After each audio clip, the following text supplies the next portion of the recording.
Labour used to be the most Eurosceptic party in Britain, with more anti-European MPs than the Conservatives, but something changed in the 80s and the movement quickly became dominated by a pro-EU agenda, the General Secretary of Labour Leave told Express. The Labour Party's official inquiry into its worst electoral defeat since 1935 effectively exonerated its former leader, Jeremy Corbyn. The document was circulated at a meeting of the party's ruling National Executive Committee (NEC) earlier this year and said it would be unrealistic not to blame the result on Brexit. It claimed the Brexit position the party eventually settled on, that Labour would support a second referendum between Remain and a renegotiated deal, was largely unsuccessful, not least since in many areas it was seen as branding Labour as a predominantly Remain party.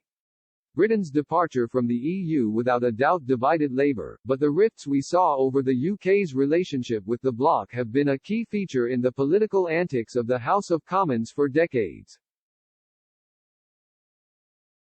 However, Labour and the Conservatives had completely different allegiances towards Europe than the ones today.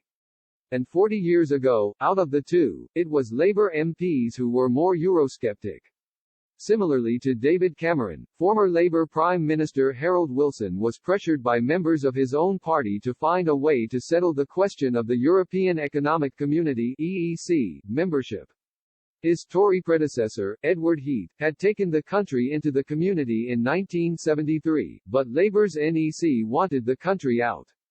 After returning from Brussels with what he claimed was a good deal for Britain, Mr. Wilson called for a plebiscite on membership. Mr. Wilson officially backed the Yes campaign while, under the leadership of Tony Benn, Labour's left campaigned for No. The main reason Labour members were uneasy about the EEC was the belief that the bloc was a pro-market capitalist club and undermined the trade unionist principles that formed the very philosophy of the Labour movement in the early 20th century. In an exclusive interview with Express.co.uk, Ashford councillor and General Secretary of Labour Leave Brendan Chilton explained why Labour suddenly became pro-Europe 2 decades later.